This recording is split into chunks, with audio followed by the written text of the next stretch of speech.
Ele foi dirigente e presidente de um dos maiores clubes de futebol do Brasil. Polêmico, irreverente, ele se destaca pela personalidade forte, responsável por ter feito do clube que presidiu uma potência mundial. Já foi deputado, é empresário.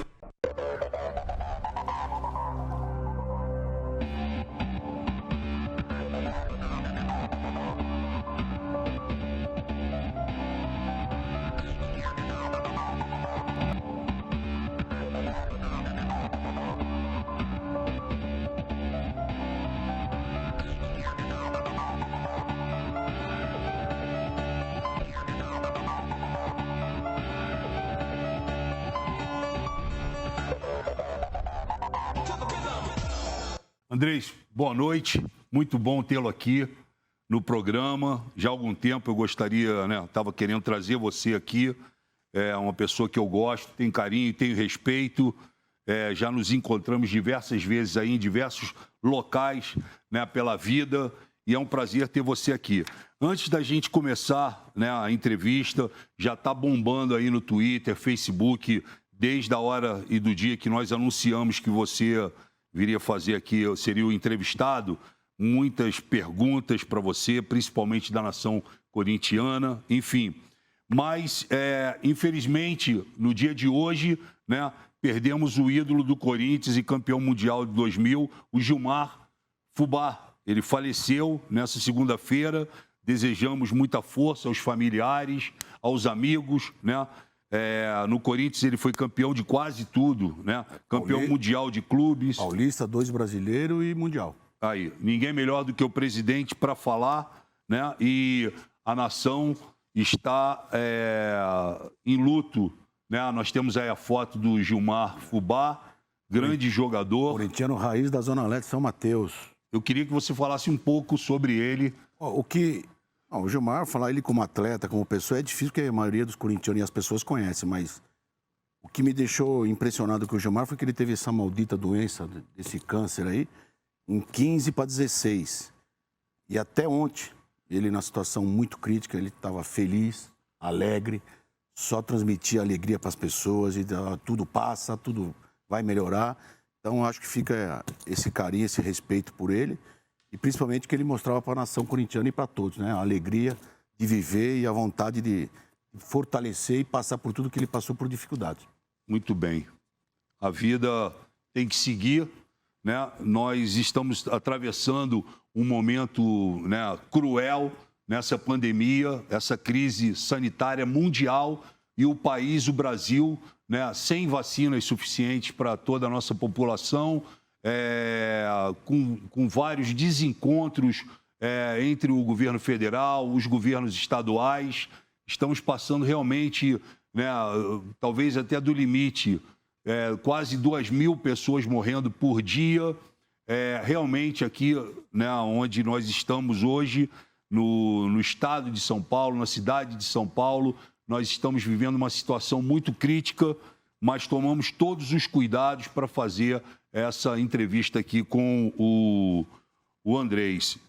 Andrés, eu queria que você falasse sobre esse momento que o país está atravessando com essa pandemia, o quanto está interferindo no futebol, Nós soubemos ontem que o Campeonato Paulista está sendo adiado, paralisado. Eu queria que ouvir a sua análise. Primeiro, como homem que já viveu na política, e um homem que vive o futebol, respira o futebol. Como é para você essa medida?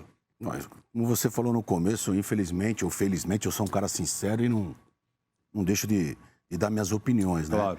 Eu acho que a política é importante. A política, o país só vai melhorar através da política, do povo eleger quem ele achar melhor. Mas eu acho que um problema sanitário como esse, uma crise sanitária como essa, eu acho que a política ia ficar um pouco de lado, tanto o governo federal como o estadual, municipal e os cidadãos como um todo, e se preocupar e se direcionar diretamente para o problema real que é esse maldito desse vírus da Covid-19 aí. Então, acho que politizou muito e isso é ruim para todo mundo. Mas, infelizmente, é o que nós temos que viver com isso e espero que aconteça. No futebol, falando do futebol, é óbvio que os clubes de futebol brasileiro, por o dólar estar 6, o euro 7, a R$1, Porque, queira ou não queira, é mais ou menos como o petróleo. O futebol é meio balizado pelo futebol internacional, que é que vem aqui e leva os garotos jovens, porque qualquer timinho da Europa paga 1 milhão de euros, 1,5 milhão de euros por ano. Sem dúvida. Um atleta.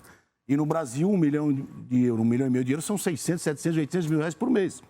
E você não pode ter mais do que 2, 3 jogadores nesse nível, esse salário no seu time. Isso falando no geral. E o futebol ficou ano passado, já que sem as receitas, foi um baque muito grande. Eu vou falar do futebol, mas eu entendo também que os restaurantes, as empresas, eu tenho empresa e está sentindo, mas o futebol em si depende muito dos patrocínios. Sem dúvida. E do público. Nós já estamos sem público. Se você para o campeonato, obviamente, o patrocínio também vai diminuir bastante, como diminuiu no passado. E no futebol tem uma diferença muito grande. Eu, na minha empresa, eu mando o cara embora, eu pago a multa de 40% e eu mando ele embora. Jogador de futebol, não. Jogador de futebol, eu tenho que cumprir o contrato 100% do atleta. Então, se o atleta ganha 500 mil reais por mês e falta um ano de contrato e eu não quero mais ele por 1000 razões, ou para baixar a folha de pagamento, ou porque ele não está jogando bem, ou porque eu tenho que pagar o contrato do ano inteiro. Por isso que é um grande problema. E hoje em dia, o jogador de futebol, muitas vezes, você faz um contrato de 4, 5 anos e o cara dá uma acomodada porque ele sabe que vai receber aqueles 5 anos de contrato. Então, são a lei trabalhista que existe no país, que eu entendo que o futebol ou o esporte de alto rendimento teria que ter uma lei específica, tanto trabalhista como remuneratória. Por quê? Porque o atleta de futebol, o atleta de alto rendimento do vôlei, do basquete, que dizem que é amador, que era minha briga como deputado, não existe nada de amador. Atleta de vôlei, de basquete, de natação, não é 50, 100 mil reais. Então, não é mais nada de amador. Tinha que ter uma aposentadoria diferenciada, pagar um imposto diferenciado e se aposentar com 20 anos, 22 anos de trabalho no máximo, porque nenhum atleta mais do que 20, 22 anos vai trabalhar. Mas, infelizmente, é regido pela CLT e um jogador que ganha 1 milhão é PSLT e o jogador que ganha 2 mil reais é PSLT. Entendi. Por isso tem esses monte de processo de hora extra, de adicional de um turno, tudo, porque não é justo, mas é a lei. Claro. Então, se o cara trabalha 3 horas por dia, todo dia ele trabalha 3 horas por dia. Ele não tem folga final de semana, porque a folga de final de semana é quando ele joga. Sem dúvida. Aí depois ele não tem folga remunerada, depois do jogo não tem o descanso, porque depois do jogo o cara vai lá fazer a recuperação física. Então é um tratamento físico para o cara atlético. Mas tem todo esse problema e isso vai movimentando um monte de processo na justiça trabalhista. Eu acho que tinha muito mais do que fazer, diferentemente de com um atleta profissional, seja ele de qualquer esporte que for, mas que seja bem remunerado. Mas você é a favor dessa paralisação, não é? Como é que o Corinthians se posiciona isso? Eu sei que hoje nós temos um novo presidente, que é o Duílio. Que é o Duílio, mas que é um grande... você como presidente, sempre presidente. Eu vou ser sincero de novo. Eu acho que nós tínhamos que ter fechado tudo lá atrás. Certo. Agora, fechar é uma hipocrisia. Perfeito. Eu acho que tem que tomar alguns cuidados, mas fechar o futebol hoje, eu acho que não tem nada a ver. São 80, 90 pessoas que vão ao campo de futebol testada, com 3 médicos, com fisioterapeuta. Então, eu acho que tem é uma bolha quase que criaram. Mas uma bolha não é diretamente o futebol em si, mas obviamente que o cara, e cada uma vez por mês a família são testadas, são todo mundo testado. Então, eu acho que tinha que continuar. Mas realmente o problema é seríssimo, morrendo milhares de pessoas por dia, e todo mundo tem que dar a sua parcela de isso entrega, afeta muito, né? Mas afeta muito o futebol. E eu acho que era um meio também do povo estar em casa assistindo futebol, tendo algum entretenimento. Agora, realmente o momento é difícil. Eu acho que se fechar tudo está errado, se abrir tudo está errado. Eu acho que nós perdemos a mão do momento da pandemia e hoje o que fizer, eu acho que não vai solucionar o problema e está errado. Duas coisas chamam a atenção, né? Quando você paralisa o futebol e dessa maneira como o futebol vinha sendo. Uma é a falta do público, a entrada do dinheiro, da receita, né? E a outra é jogar com o calor da torcida também, que é bem diferente, né? Para times como o Flamengo, como o Corinthians, com qualquer outro time assim, né? Porque, veja bem, o futebol hoje, as pessoas têm uma noção que é saber jogar bola. E não é saber jogar bola. Saber jogar bola, milhares de brasileiros sabem jogar bola e bem. É muito força mental. Hoje o futebol, psicologicamente, é importantíssimo. Claro. Por isso que, de repente, você vê um jogador num time não joga nada e no outro time ele vira craque. Isso. Porque é força mental, por causa da pressão, da cobrança, da encheção de saco que tem. O famoso peso da camisa. Isso, o famoso peso da camisa. Então, É muito difícil. Mas você pega hoje na mídia que tem mais de 30 programas esportivos.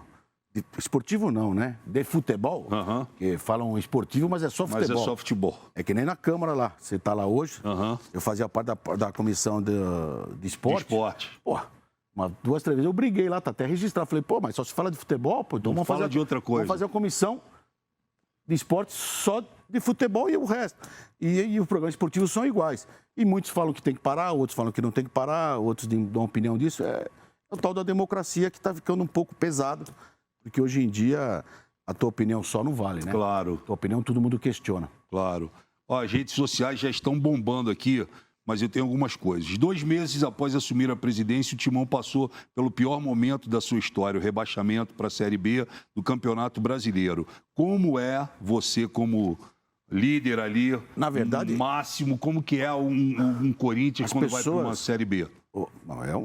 Pelo amor de Deus. É um caos. Caos total, mas as pessoas têm que ter noção que um clube de futebol, a política é diferente da política do país. Perfeito. Porque eu convivo no Corinthians desde os meus 5, 6 anos de idade. Sim, eu sei disso. Então, eu estou lá todo dia, estava lá todo final de semana, ia na piscina, frequentava, tá? Então, é uma política diferente. Eu posso discutir politicamente com você na época da eleição, claro, mas no dia seguinte está todo mundo junto lá de novo. Então, é um pouco diferente.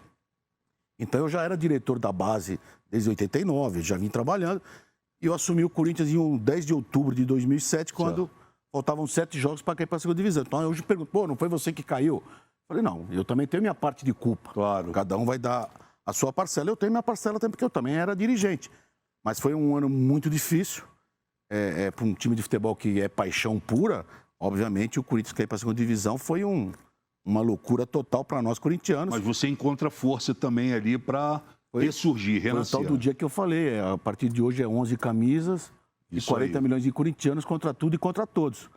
O futebol tem umas teorias, umas culturas que são, né? O Corinthians nunca vai cair, o Flamengo nunca vai cair, o São Paulo... Cruzeiro. Qualquer time cai. Claro. Não existe essa que o juiz ajudou esse ou ajudou aquele. O juiz erra para todos e acerta para todos. O Corinthians já foi campeão beneficiado pela arbitragem e já perdeu o campeonato prejudicado pela arbitragem. Então não tem nenhum time que já foi só beneficiado ou só prejudicado. Mas foi um ano... nós corintiano triste. Falando em arbitragem, o que você acha do VAR? Você? Não, eu não gosto do VAR. Eu acho que tira o brilho. O brilho do futebol. E tá muito chato, né? Tem vezes que fica 5, 6 minutos o jogo parado. O que eu acho? Isso vai dar um problema um dia para as transmissões, porque a transmissão que levava 1h40, 1h40, hoje está levando 2h15, 2h20. Está parecendo futebol americano que vai se alongando. Então é o que eu acho no VAR. O VAR tinha que ser 2 ou 3 lances específico. Entendi. E não interpretativo. Como no vôlei, que escolhe, né? Ou escolhe ou impedimento. Certo. É uma coisa que não tem como você falar que estava ou não estava. Impedimento é impedimento. Claro. Agora, a bola bateu na mão. Para você foi pênalti, para mim não foi pênalti. Entendi. Aí vem o VAR lá. Não. Então, eu acho que tinha que ser lance específico. Perfeito. Impedimento. A bola entrou ou não entrou. Agora, o pênalti é muito interpretativo do árbitro que está no campo. Até que você vê que tem pênalti que o VAR dá, que muitos falam foi e outros falam não foi. E acabou com as nossas discussões de segunda-feira. O boteco não tá café da manhã, deu pouco manteiga. Foi pênalti. Então, acho que o VAR está se metendo muito. Entendi. Mas a tecnologia está aí para isso e acho que não tem mais volta, mas eu acho que podia especificar um pouco algum lance só específico. Entendi. O cara deu um soco no outro que o juiz não viu. Claro. Esse tipo de coisa. Agora, interpretativo, o VAR eu acho que não pode, porque quem está no VAR é um ser humano. Claro. Então a tua interpretação não é a mesma que a minha. Sem dúvida. Então eu acho que lances de interpretativo tinha que deixar rodar. Frequentar o Corinthians desde os 5 anos de idade e depois chegar a presidente do Corinthians, como é que você olhou para trás, viu aquele garotinho de 5 anos de idade? Como é que é isso na tua cabeça? Como a maioria, eu tentei ser jogador de futebol, joguei até os meus 15, 16 anos, mas depois comecei a trabalhar muito cedo e minha família tinha boxe em Ceasa, em Mercado da Cantareira e banca de feira. Todo mundo é corintiano na família? Quase. Menos os agregados. Tá. Os agregados tem de tudo. Os agregados tem de tudo. Mas a família é 98% corintiana. Perfeito. Então, como eu comecei, aí não gostava muito de treinar fisicamente, então larguei o futebol. E continuei na política do clube.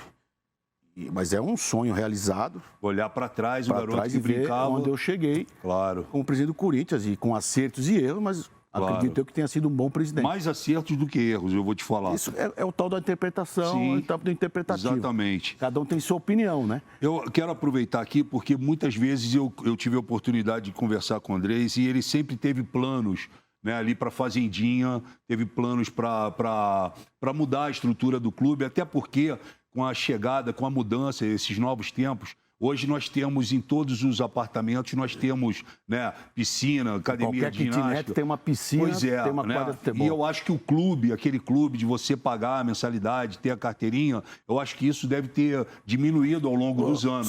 E você sempre me fala sobre isso quando eu te encontro. Vou explicar isso aí, né? porque hoje a situação financeira, para a grande maioria da população, está difícil. Sim, E o Corinthians é um clube popular, na Zona Claro. Leste, Tatuapé. O que aconteceu? Além de os condomínios terem tudo isso já que se você tornaram falou, clubes, a mensalidade do Corinthians é R$190, se eu não me engano, 180. É barato, certo? entre aspas. Seriam, 15% do salário mínimo. Mas o problema é que não é a mensalidade, é o lanche, é a academia, é a cerveja, é não sei o que você vai gastar R$500, R$600 por mês, Perfeito, sua família frequentando o Corinthians. E fica pesado claro. para a família. Então, o Corinthians chegou a ter 120 mil sócios e hoje deve ter pagante de 6 a 10 mil sócios no máximo. Perfeito. Então, é uma coisa, aqueles 400 mil metros que tem lá, eu acho que é uma coisa muito, E muito você tinha um grande para o plano próprio para sócio. ir, né? Então, onde que é hoje o pessoal que frequenta o Corinthians, que conheceu lá, onde está hoje a Capelinha, Perfeito. olhando de frente da Rua São Jorge, Aham. do lado esquerdo que tem a Fazendinha. Perfeito. Eu acho que ali tem que derrubar tudo e fazer ou uma arena multiuso, um ginásio para 10 mil pessoas multiuso, Um shopping. para show, ou um shopping, ou alguma outra coisa, E dê a receita. e o clube fica só com a metade para cá, Perfeito. que já é o suficiente. Mas As piscinas, né? não consegui fazer isso, Entendi. até porque tinha outras prioridades, mas com certeza no futuro, aí, nos próximos anos, os novos dirigentes do clube vão ter que pensar e se mexer nisso. Você não conseguiu fazer isso, mas eu sei que você é perseverante e vai continuar trabalhando para isso. Mas você conseguiu deixar a presidência do Corinthians e deixar o estádio em ordem. Então, isso é... Esse era um problema nas suas costas que eu lembro que te incomodava muito. Esse era um problema. Quando nós fizemos a A arena, arena, o corintiano lá chorava. E coisas lá impressionantes. claro. A mídia toda falava, olha, duvidava, mas depois acreditou. E, obviamente, apesar de alguns hipócritas aí dizer que era presente, que era de graça, que foi o Lula, que foi Era o João, armação. que foi o Pedro, que foi tal, eu estou esperando faz 10 anos Ninguém qualquer consegue. denúncia que o Ministério Público ou a Polícia Federal, e eu fui depor lá mais de 10 vezes, tenha provado que teve corrupção na arena. Perfeito. Então nós tínhamos que pagar a arena. Claro.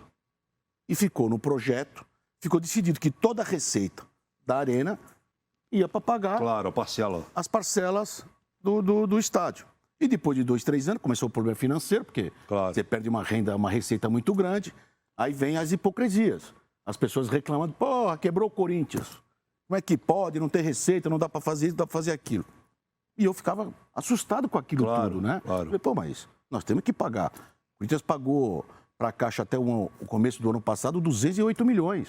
Perfeito. Aliás, dos 12 estádios feitos no Brasil, os 10 de Copa do Mundo e os 2 que não, que é o Allianz Parque Sim. e o do Grêmio e do Inter, o do Grêmio, que não participou da Copa do Mundo, Aham.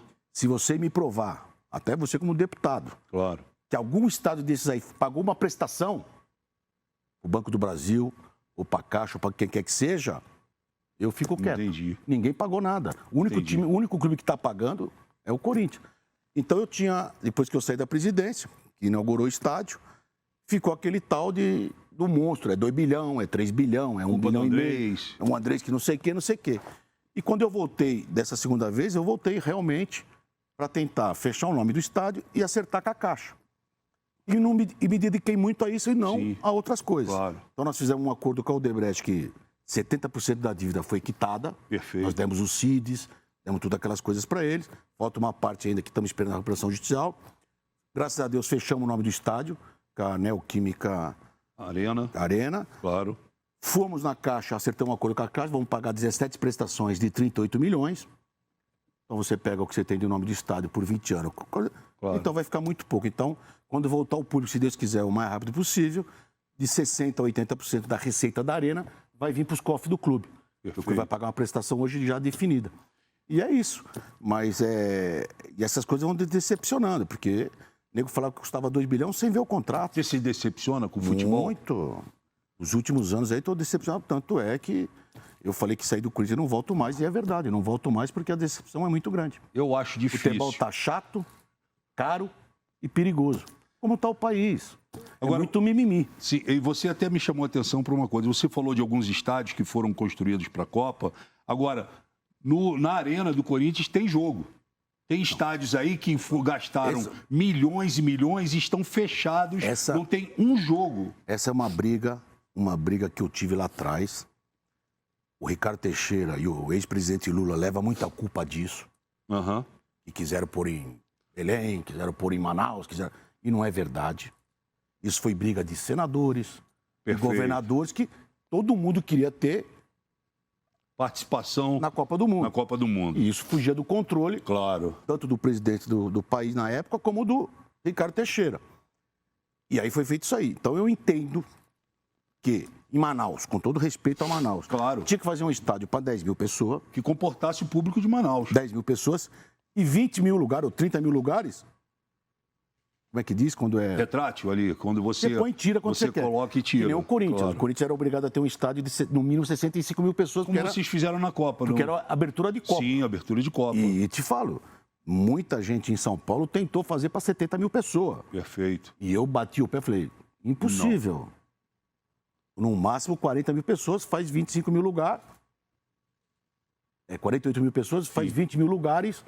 E tá provisório. Claro. E ficou aquela briga. Como é que vai ser a Copa do Mundo provisório? Eu falei, como vai ser? Não sei. Não sei, tem dinheiro para isso. O Corinthians assume isso. Claro. Tanto é que desde o primeiro dia o Corinthians falou, 400 milhões o Corinthians paga, que é o estádio do Corinthians. Perfeito. E a abertura de Copa do Mundo não é problema do Corinthians. É problema do Estado, do município de São Paulo. E na época o prefeito e o governador queriam um estádio. Claro. Fizeram de tudo para ter o estádio. Então, eu vou pagar os 400 milhões, corrigido, que não vai dar 900 milhões, e acabou. Muito bom. Nós vamos assistir um vídeo agora e depois eu queria que você comentasse esse vídeo, que é até óbvio pedir para você comentar, mas vamos assistir a final do Mundial.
Confesso que eu fiquei arrepiado aqui. Acho que a Natália está até chorando ali. Isso aí, viu, Frota, foi um projeto montado em 2008 para 10 anos de Corinthians. E o objetivo era chegar a ser campeão do mundo. E realmente conseguimos, mas eu acho que vai ser, no Sul-Americano, vai ser o último time campeão mundial, porque eu acho que a nova estrutura que vem pela frente, dificilmente um time sul-americano será campeão do mundo novamente. Mas é uma alegria para nós corintianos, porque era uma das tirações de sarro que nós não tínhamos ganho Libertadores e que o Mundial de 2000 não tinha validado porque não tinha ganho 2000. Sim. Ficava aquela ladainha. Aquela coisa que é legal no futebol, que o futebol é isso. Mas graças a Deus ganhamos a Libertadores, ganhamos o Mundial. E depois desse daí teve um desencontro administrativo nós mesmos no Corinthians, que nós achamos que nós éramos o Real Madrid, ou o Barcelona, ou o Manchester, e continuamos investindo bastante. Entendi. Posteriormente. Aí veio a inauguração da Arena, e obviamente que a receita caiu bastante, e você continuou ganhando. Tanto é que os últimos 10 anos o Corinthians é o maior campeão do país. E isso custa. e nós se perdemos um pouco a mão na parte financeira, mas o Duílio agora está fazendo o que eu não tive de coragem de fazer. Perfeito. Na última gestão que eu tive, que é realmente baixar um pouco os custos, segurar por 1 ano e meio, 2 anos. Perfeito. E, obviamente, que depois voltar forte novamente. Aliás, mandar um abraço grande aqui para o presidente do Corinthians, né, o Duílio. E queria lembrar uma curiosidade que quase ninguém... Quer dizer, tem muita gente que sabe, mas nesse dia nós estávamos chegando às 6 horas da manhã, às 5 e pouco nós chegamos.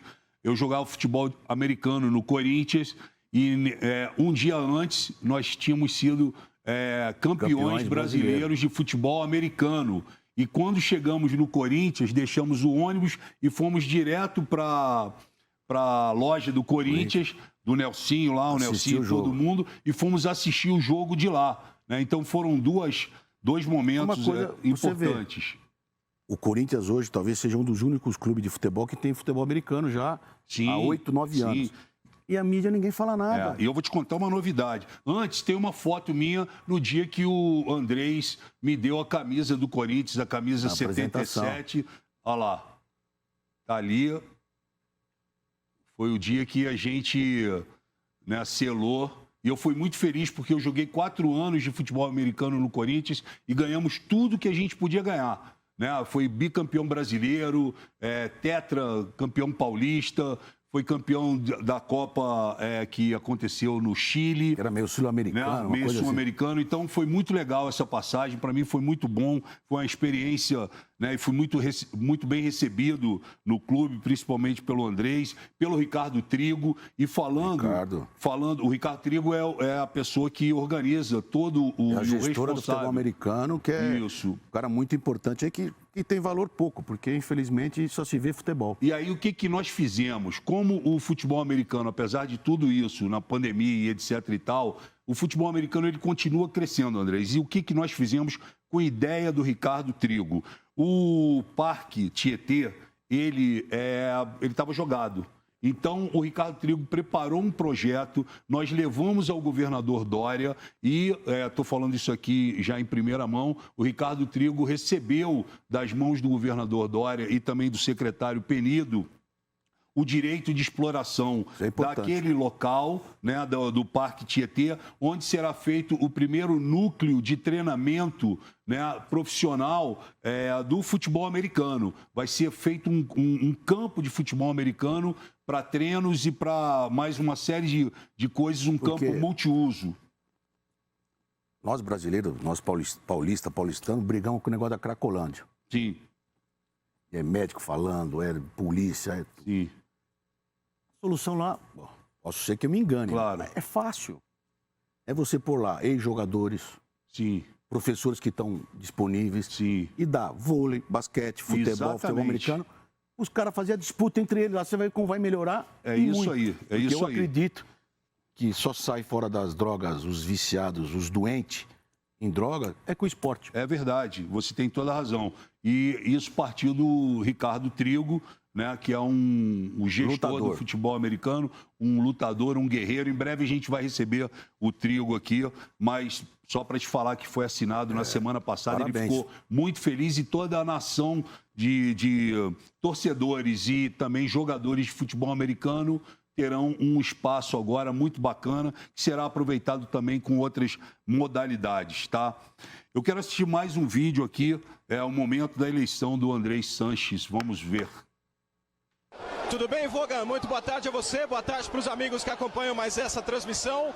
Nesse momento, muita confusão aqui no ginásio do Parque São Jorge, depois da eleição confirmada de Andrés Sanches como novo presidente do Corinthians.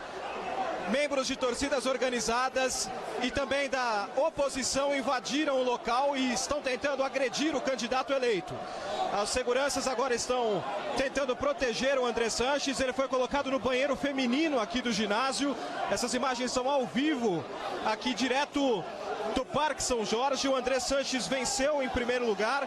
Paulo Garcia, Roque Cittadini, Isabela e Romeu Tuma Júnior ficaram atrás do ex-presidente do corintiano, que agora volta a comandar a equipe. A confusão é muito grande. O Andrés não chegou a ser agredido, mas os seguranças tiveram muito trabalho. Agora ele está praticamente preso dentro do banheiro feminino. É uma imagem que impressiona realmente. Começa dessa forma o mandato de André Sanches para o próximo triênio.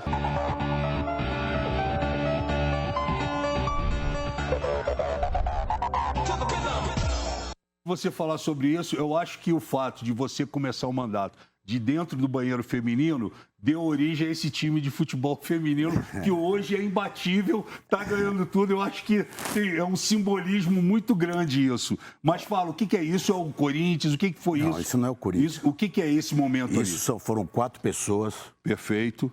Que eram dissidentes de uma torcida organizada. Perfeito. Que arrumaram esse tumulto todo porque eu já fui de torcida organizada e querem aparecer. Perfeito. Às vezes, pelo lado mal, querem aparecer. Eu fiquei muito revoltado esse dia porque me levaram para o banheiro e tudo. E eu não queria ser escondido, Claro. não queria ficar em lugar, eu queria ficar lá livre. Até porque você... ninguém ia relar a mão em mim. Claro. Então eu achava que isso ficou ruim para o Corinthians, mas são pessoas que, infelizmente, alguns deles se arrependeram depois, mas Como é que é a tua ficou relação com a torcida, com os Gaviões? E como é que Amor é? e ódio.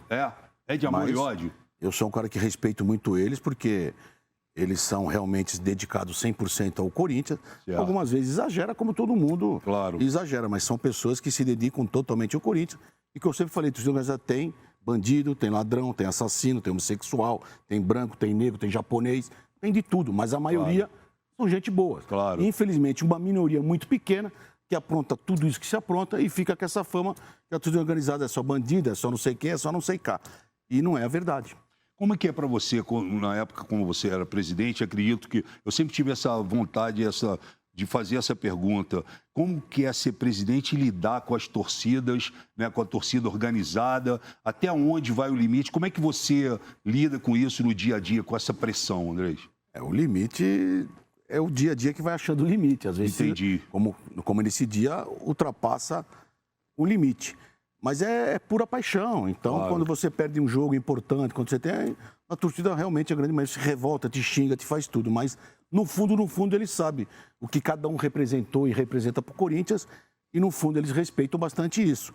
Mas é óbvio que futebol é ganhar. Claro. Se ser vice-campeão nesse país, não vale nada. Não vale nada. E, infelizmente, você nem sempre vai ganhar. São 30, 40, 50 clubes e vai ganhar um só.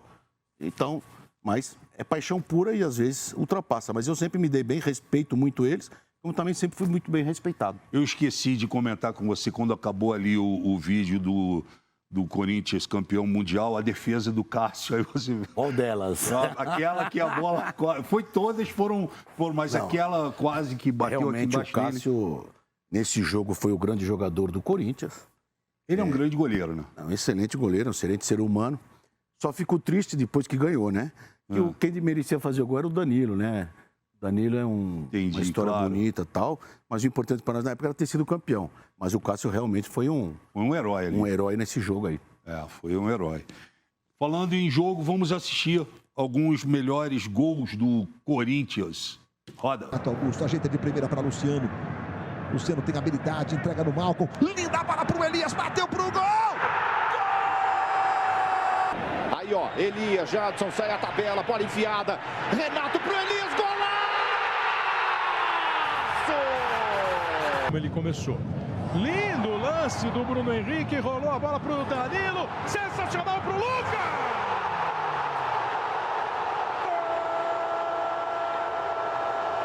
Vem de novo, Guerreiro, Danilo, Guerreiro, tocou o Fábio, olha que golaço!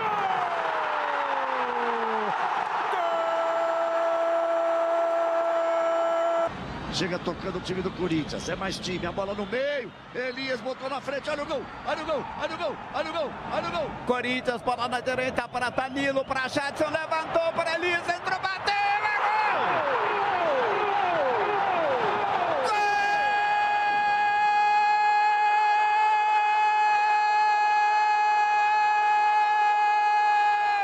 Do Corinthians! Salve o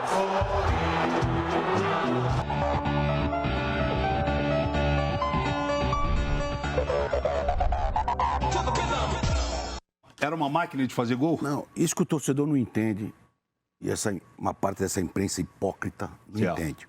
Um time de futebol, com raras exceções, leva meses, anos para se fortalecer. Esse time foi começar a montar em 2011 a 2012. Aí tira uma peça aqui, tira uma peça lá, e foi até 2015 É acertar. esse time vinha jogando. Aí depois teve toda a revolução, mudança de jogador, e agora nós estamos passando pelo mesmo problema. O ano passado contratamos quantidade, este ano vai ficar mais qualidade, que nos próximos anos vai montar um time realmente. Então, eu tenho certeza que a partir do meio do ano que vem, o time do Corinthians vai ser muito forte e vai voltar a dar grandes alegrias ao Falta torcedor. paciência ao torcedor e a imprensa cobra de uma maneira... Porque a imprensa... Sim, não está generalizando. Já tem meus problemas com a imprensa. Senão daqui aí, a pouco, André. Mas é que nem torcida organizada. O time vai mal, tem repórter que fala, pô, como é que pode?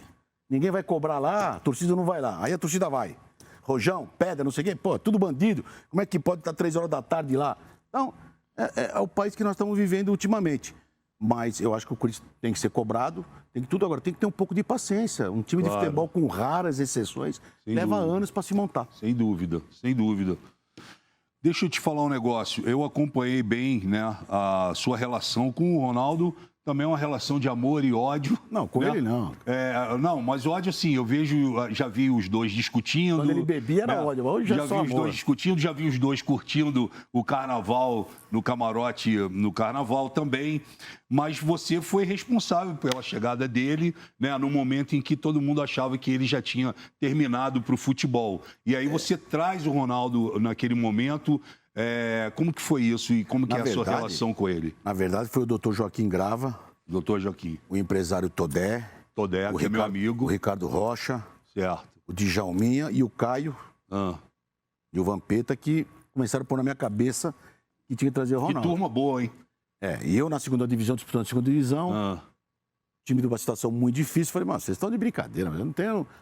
Falava na época, não tem dinheiro para pagar conta de luz, vocês querem trazer o Ronaldo? Mas aí teve uma vez que eu fui na casa dele lá no Rio, durante esse ano de 2008. O Joaquim olhou os exames dele. Aí depois o Joaquim falou, se ele quiser voltar, ele volta. Aí eu perguntei, Ronaldo, você vai voltar a jogar futebol? Ele falou, não sei, se tiver uma proposta legal, um projeto legal, eu volto. Eu falei, tá bom, vou te trazer um projeto. Aí eu levei um projeto para ele lá, mandei, ele se interessou.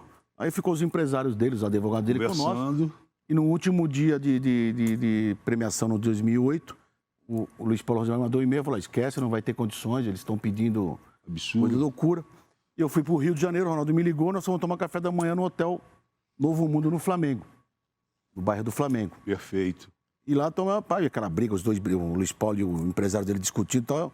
E eu fui fumar no banheiro, porque só eu fumava, o Ronaldo nunca fumou, nunca bebeu nada. Aí eu fui fumar no banheiro junto com ele.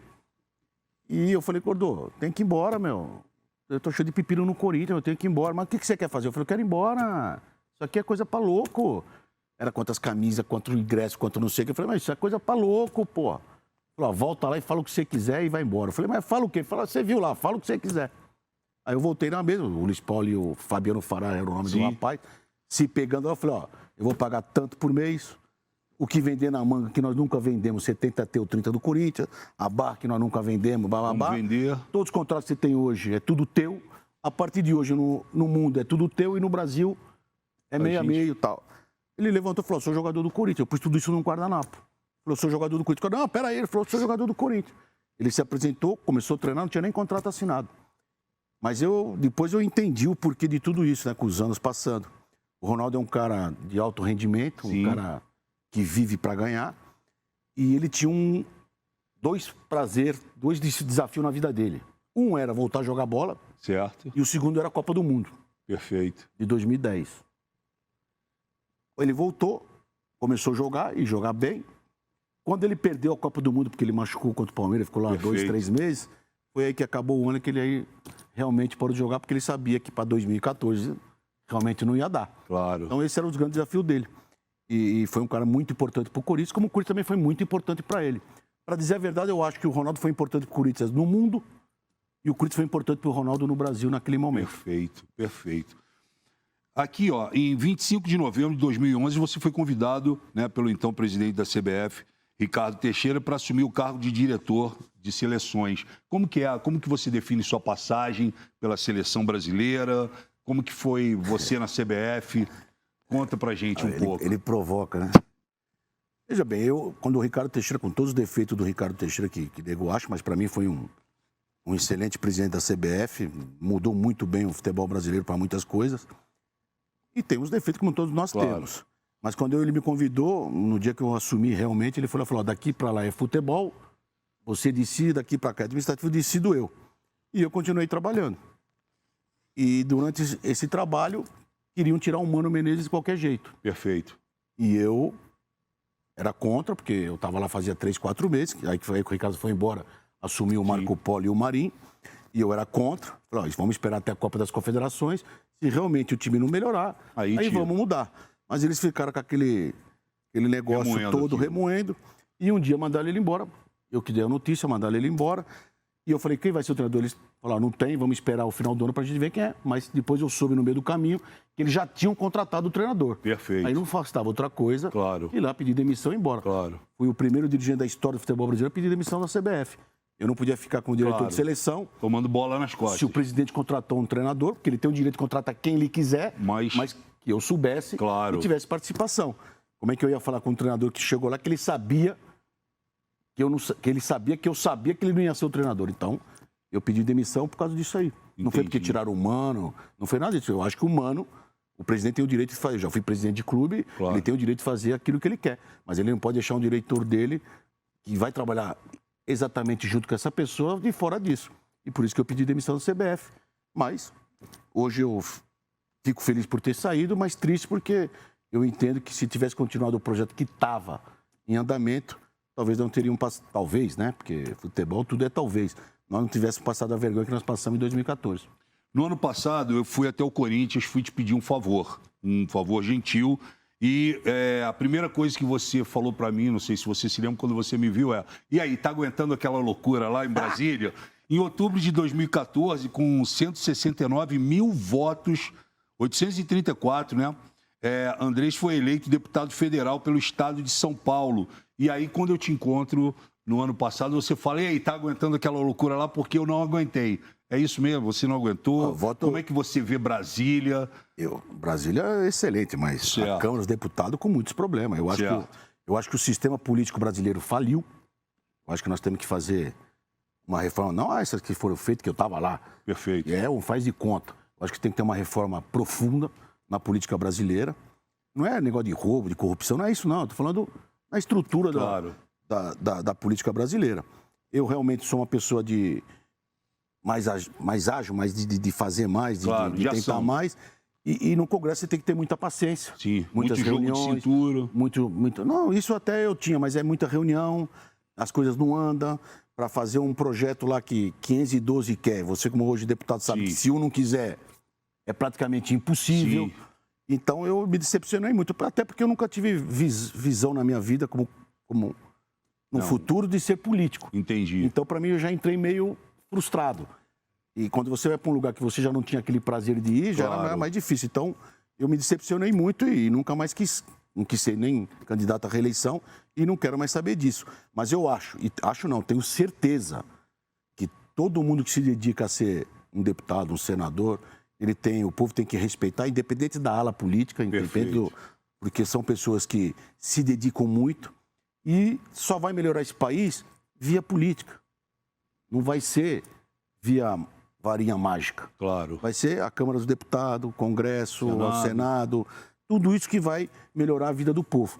Então, acho que a maioria é de boas intenções, mas... Tem os problemas sérios lá também. Como tem toda a sociedade brasileira em qualquer setor. E lá também não deixa de ser a sociedade brasileira. Aliás, lá acho que é onde que representa mais ainda a sociedade brasileira e tem de tudo. Então, como é que você fala? Como é que um cara que foi condenado, o cara foi preso, o cara cumpriu as penas, todo mundo ficou... Não teve ninguém que, olha, acho que foi, acho que não foi. O cara vai se candidatar depois de 8 anos, se reelege. Você pode recriminar esse cara? Não. Claro. Ele foi lá, teve lá 30, 50, 80, 100 mil votos que votaram nesse deputado ou nesse senador. Claro. Então tem que se respeitar e acho que o voto é o que tem que ser mais respeitado. Mas para mim, como pessoa, é muito frustrante a Câmara dos Deputados. O esporte salva vidas? Rapaz, eu já discuti isso com o governador, com o deputado na Câmara.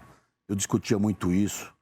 Eu entendo que a única maneira... Única não, tem duas maneiras de o país mudar drasticamente desde a base. É esporte e educação. Perfeito. Tem que andar junto.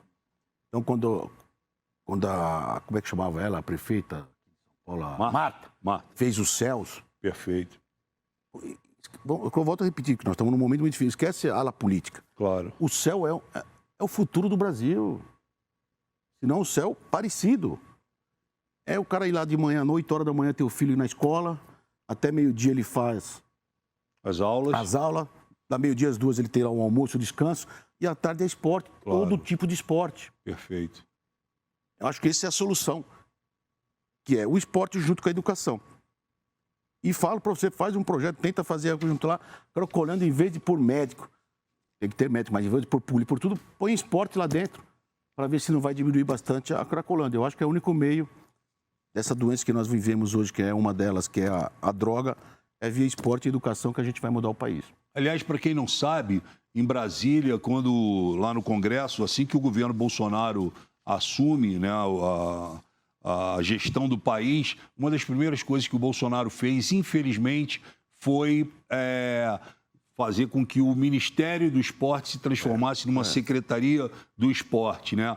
E com a pandemia, eu fui convidado para ser o relator do projeto de lei 2824, que deu 1 bilhão e 600 milhões de reais para a classe esportiva, né? Porque com a pandemia, tanto profissionais como não profissionais, amadores, psicólogos, olímpicos, professores, psicólogos, personal training, etc. e tal, todos ficaram à mercê, né, dessa pandemia. Muitos perderam seus empregos, os patrocinadores foram embora, não tem campeonato, por isso o cara também não consegue treinar. O patrocinador, é o que ele estava falando aqui, o patrocinador retira o patrocínio daquele cara, muitos atletas, Andrés, que dependem daquilo para comer.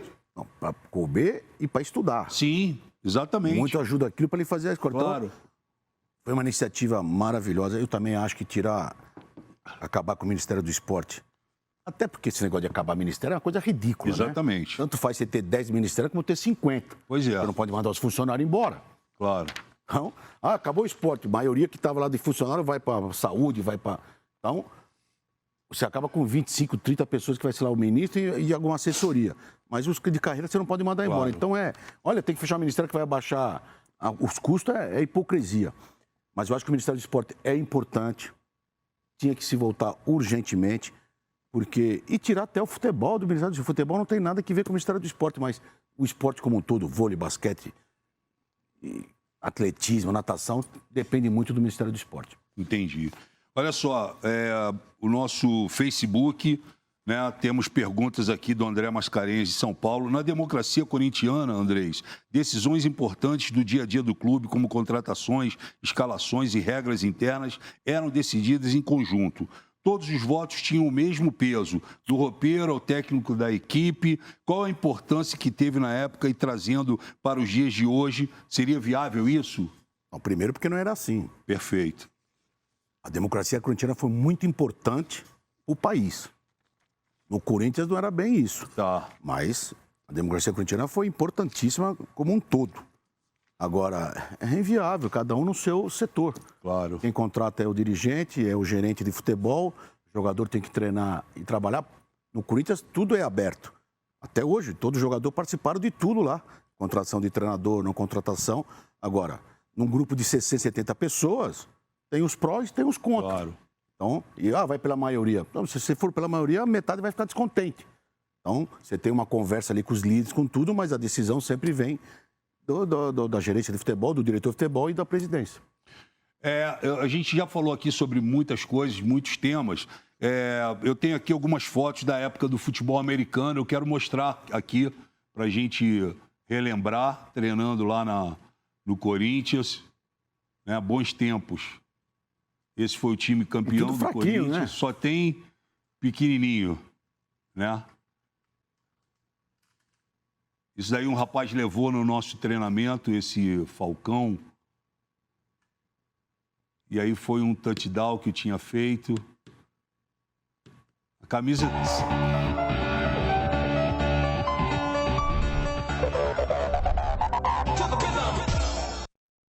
muito legal. A camisa 77 foi, além de ser simbólico, né? Uma homenagem, né?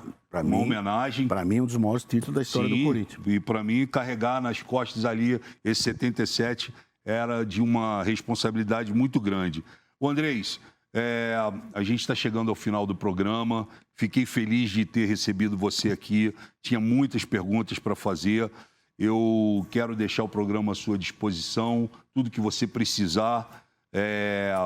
Sei do seu trabalho, sei que você fala que eu cansei, eu vou parar, mas a gente sabe que no teu coração, a hora que precisar, chama o Andrés, né?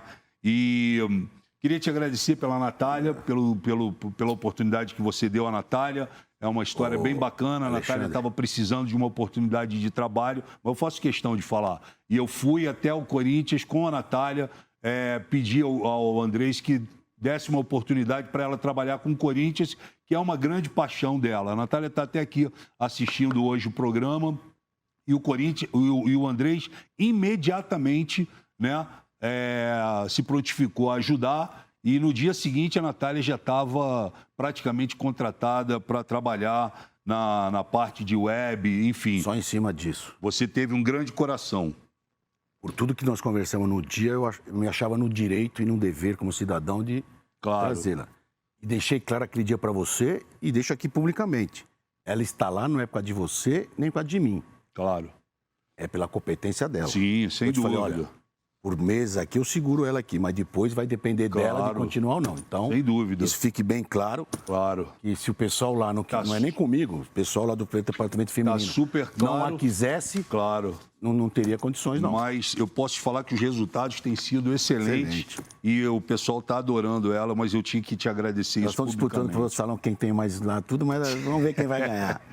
Ô, Andrés, faça suas considerações finais para a nação corintiana, para o Brasil. Fique à vontade. Primeiro, agradecer pelo convite. Desculpa, demorou um pouco mais do que eu pensava, mas que você mantém este programa, não só de política, de futebol, de esporte, mas de informação para os brasileiros e dizer para o brasileiro que tudo passa.